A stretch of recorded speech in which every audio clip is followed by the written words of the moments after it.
Hi, everyone. Welcome back. It's good to be here. Hope you're having a nice day. Um, so, um, Hopefully, we're learning the skill of directing our attention, right? And we're learning that where you direct your attention makes all the difference in how we're able to manage, our concentration, our emotions, our thoughts, all the difficult challenges that life throws at us, right? It's about directing our attention.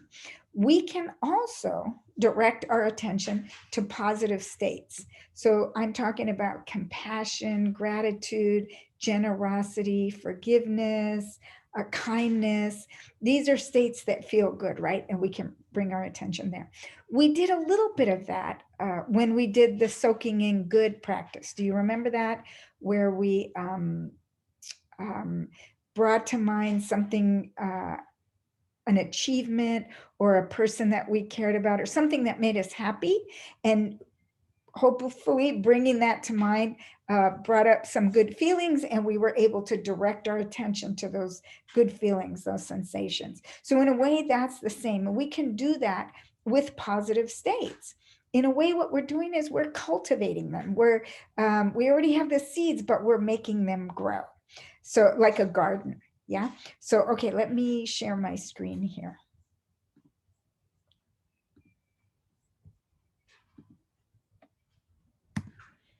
Okay, so like I said, we have these seeds of positive states, the generosity, the compassion, the gratitude. We're kind of born with that, and then people treat us kind and adds more seeds. You can tell that children, little babies, they want to share, they want to be together. So they have this love, joy, compassion, kindness stuff already in us, right? We already have that. But then that negativity bias, the one that wants us to focus on all the bad, scary stuff, it doesn't really allow us to bring our attention to these states often because it's not for our survival. It's a nice way to feel, but the negativity bias, nature is like, yeah, if it's not about survival, I don't want to put a whole lot of time there. And then, of course, so what happens is we use those less, the generosity, the kindness, only maybe on special occasions. If somebody does something really nice for us, we feel the gratitude, or, something dodge some kind of bullet, we feel grateful, or, so we only use them occasionally. So because we're using them less and because of neuroplasticity, these feeling states don't get a strong pathway in our brain. And you know that the strong pathway is what we practice more often. If we practice something, we'll get a strong pathway. And then it becomes a default mode. So if your go to feeling state is like irritation or anxiety, that can be your default mode. If somebody, cuts you off in the road or something happens that you're not happy with, you default to the irritation, right? Or we can practice the other states, the compassions, the gratitudes, and we can make those be our default mode.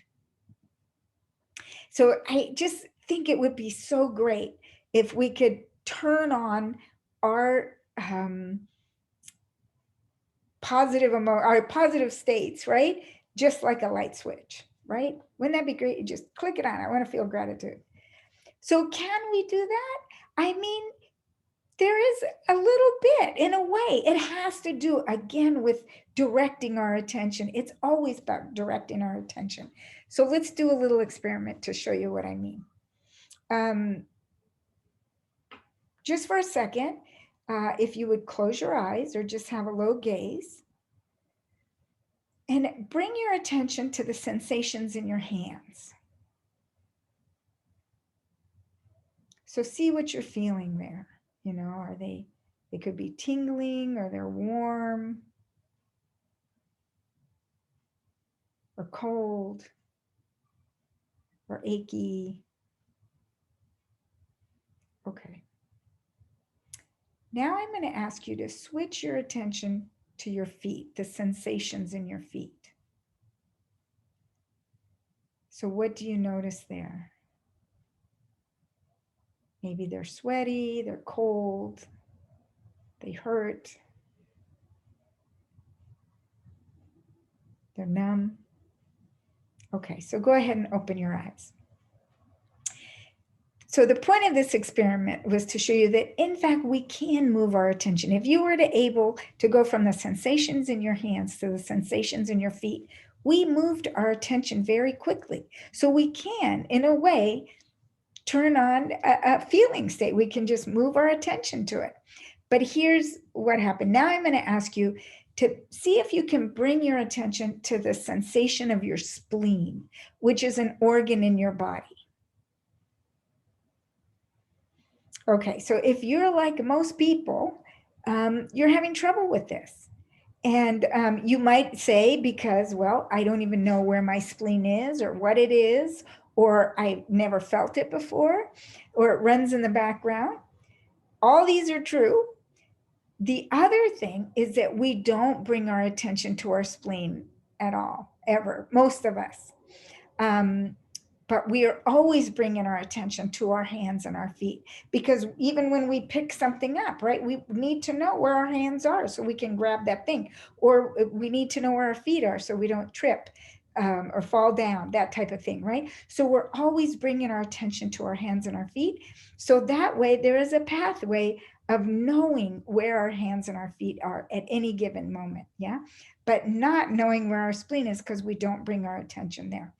And just so you know, there was a student once that said she had spleen issues and she had to bring her attention to her spleen a lot. So she knew exactly where it was. So the point is that what you bring your attention to more often will grow a pathway and you'll be able to access it faster. In a sense, we'll be cultivating it, growing it, right? So we cultivate these positive states like gratitude, kindness, generosity by doing mindfulness practices. We take the time to feel into those sensations of the gratitude, the generosity, right? And then we know those sensations and we soak them in, and we do it often so that, again, it creates a strong pathway and we can have access to them. And so in that sense, we can say, okay, you know what? I'm feeling irritated. I'm just going to like focus on what I'm grateful for. And boom, because if you've done it enough, you can access it. You can, in a way, turn it on, right? And your garden is growing. You could go and pick that flower of gratitude. So all these little practices down here, you know, we did the middle one, which was soaking in our pleasant experience, right? You could do a gratitude practice, writing what you're grateful for. We're going to do sending good wishes. That's like a kindness practice. So bottom line, we cultivate these states with our mindful attention, with our mindfulness practice. We direct our attention to the pleasant sensations of these states more often, and then we'll have this whole garden of those states to choose from that we can actually begin to turn on and feel into. Okay? Okay, so let me stop sharing here. Okay, great. So so let's do a practice. Let's cultivate some of that gratitude. We're going to actually work on kindness today. Okay, compassion and kindness. Okay, so first I'd like you to, if you would, I invite you to direct your attention to how comfortable you are, and see if you can get yourself more comfortable.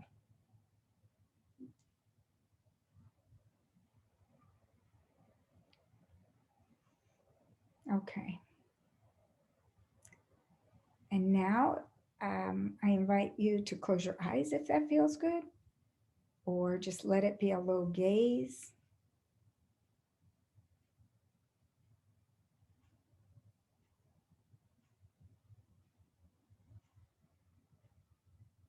And then go ahead and take a couple deep breaths if that feels right for you.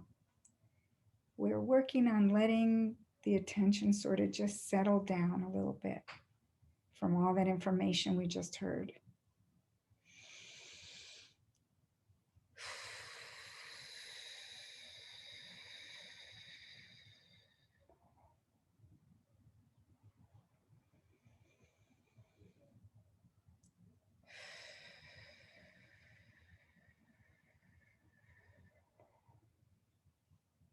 Just letting ourselves settle in.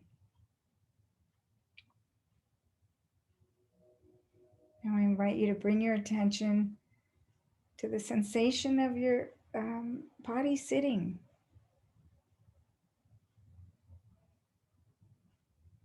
Noticing the sensation of the contact points to your body, to what's holding you up.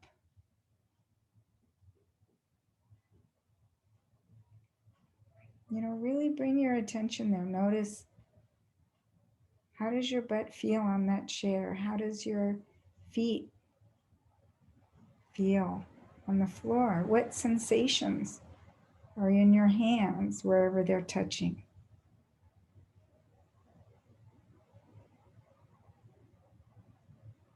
Feeling yourself being supported by that chair or that couch. And allowing yourself to just sink into that support. You don't have to do any work.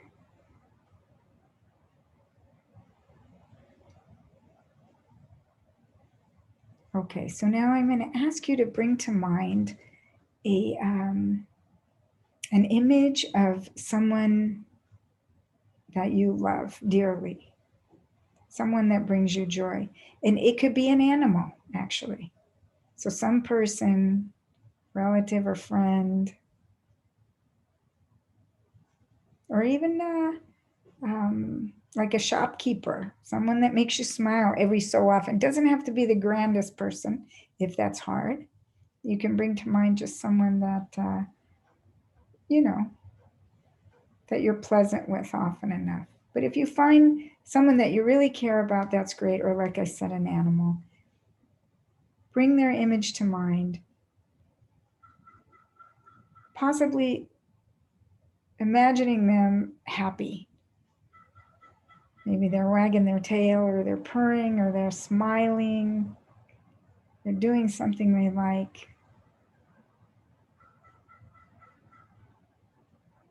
And so I'm going to offer 3 phrases for you to send wishes to this being that you have in your mind. And you can use my phrases, or you can generate some of your own. I would say not more than 3, because it gets complicated. And we're just going to send these wishes kind of from our heart to theirs. See what that's like. We're going to imagining really sending them. So the wishes are, may you be happy.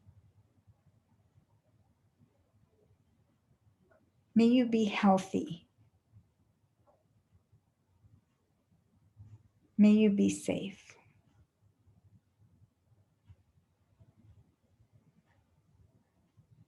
So you're imagining this being, from your heart, you're really wishing for them to be happy, to be healthy, to be safe. And see if you notice inside your body as you're sending these wishes to this person, this being, and maybe they're receiving it. You can see that maybe they opened a text and noticed, wow, somebody's telling me they want me to be happy, right? See if inside your body anything is happening. And we're just going to continue to send these wishes to practice. May you be happy. May you be healthy. May you be safe.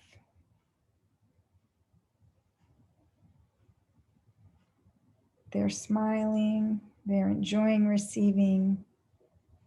What's going on inside your body? And again, we're not trying to make anything happen. We're just noticing. So if you're feeling some compassion, some joy, great. Allow that. If it's falling flat, if you're having difficult time with this in any way, that's fine too. That's really okay. Just the act of trying, you're just trying a whole new practice. So it would make sense that it would feel clunky or awkward or uncomfortable. So let's just one more time imagine this person this being. And again, send them, may you be happy. May you be healthy. May you be safe.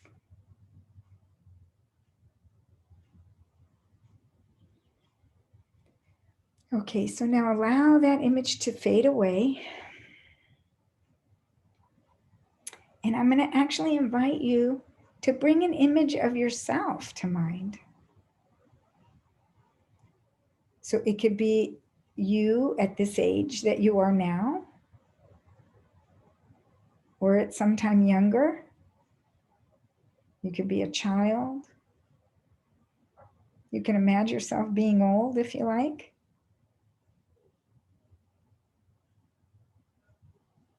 But let's have this image of yourself. And now we're going to share these good wishes with ourselves. And I'm going to invite you to do one thing. You don't have to do it, but I'm going to invite you to put your hand on your chest over your heart.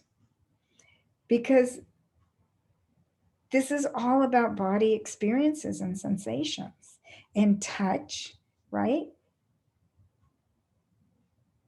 Is a pleasant sensation for a lot of us, right? Not for everybody. That's why you have the option not to do it, right? But if you want to, go ahead and put your hand on your heart. You have the image of yourself at whatever age in your mind. And now we say, may I be happy. May I be healthy. May I be safe. So we're sending this image, these wishes to ourselves.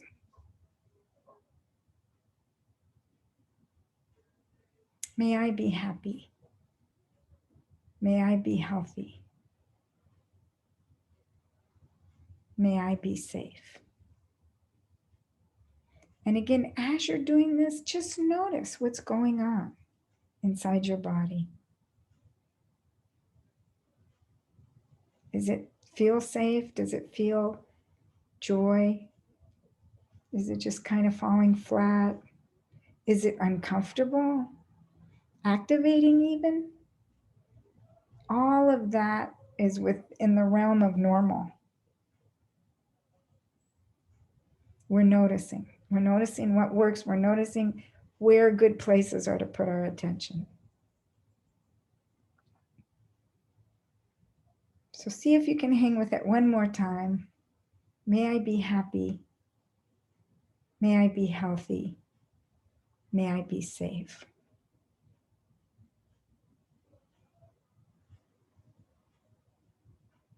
Okay, so now you can allow the image of yourself to fade. And gently bring your attention back to that sensation of your body sitting.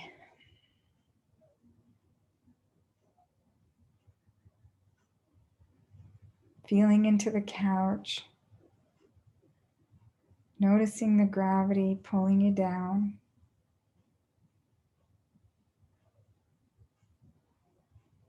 Noticing the sensations of the contact points.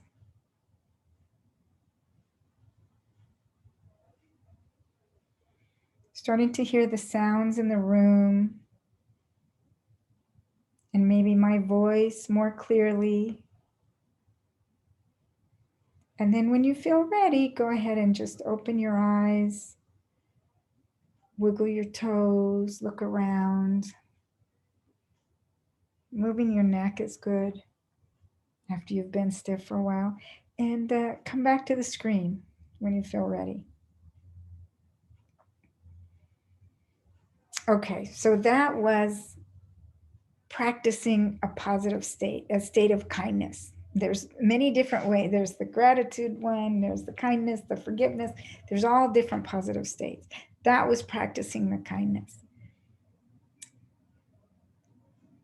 When we can feel that more often, the kindness, we make a stronger pathway, right? And then we cultivate it. It gets strong in us, and then we can activate it faster. We can have access to it quicker. And sometimes that's important. So I'm going to tell you a story about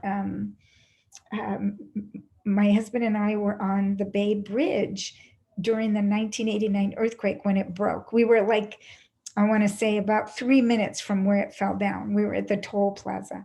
Luckily, we turned around and we were in Oakland, and so we got stuck in some stuff, but we weren't on the bridge. So given all my anxiety I told you about, that after that, it was just terrifying for me to get on that bridge, just terrifying, right?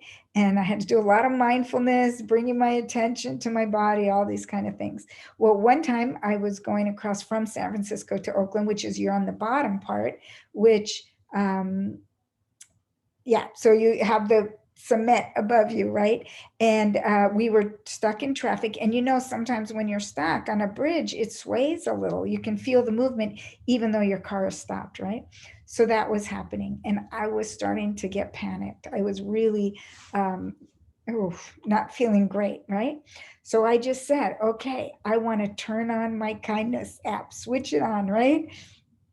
So I looked to the person next to me in their car and I said, may you be happy. I mean, I really sent that wish to that person. May you be happy. May you be healthy. May you be safe. I looked at the person next to me. Same thing. I looked in my rearview mirror, the people behind me.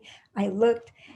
After a few minutes, I felt so good. I had been cultivating that positive state of kindness, and my anxiety faded away. It wasn't there. And by the time I was finally across the bridge, I felt really open-hearted and happy and not a care in the world, right? So that just goes to show you that cultivating these states does change your brain. And so we want some of our mindfulness practice to be about cultivating these states. We won't get to gratitude this series because there's so many things we can be mindful of. And I chose kindness instead of gratitude. But gratitude, generosity, kindness, compassion, forgiveness, you can get mindfulness practices around them and cultivate those positive states. Again, the more often you do it, the easier access you have to it so that you can kind of switch it off when you need it. And the last thing is, I want to say that if this didn't all work for you and you feel like, yeah, no, it doesn't work, I hear you, because it didn't work for me in the beginning at all, for a long time, for months, possibly years. Yeah. So don't let that be a deterrent to trying, right? To just practicing and saying, okay, when I'm in the store with the cashier, I'm just going to say, may you be happy. And just hang with that in your mind. You say, may you be happy, may you be healthy, may you be safe, and see what happens. Just notice, right? Okay, so I think that's it. And we'll see you next time. Thank you. Bye-bye.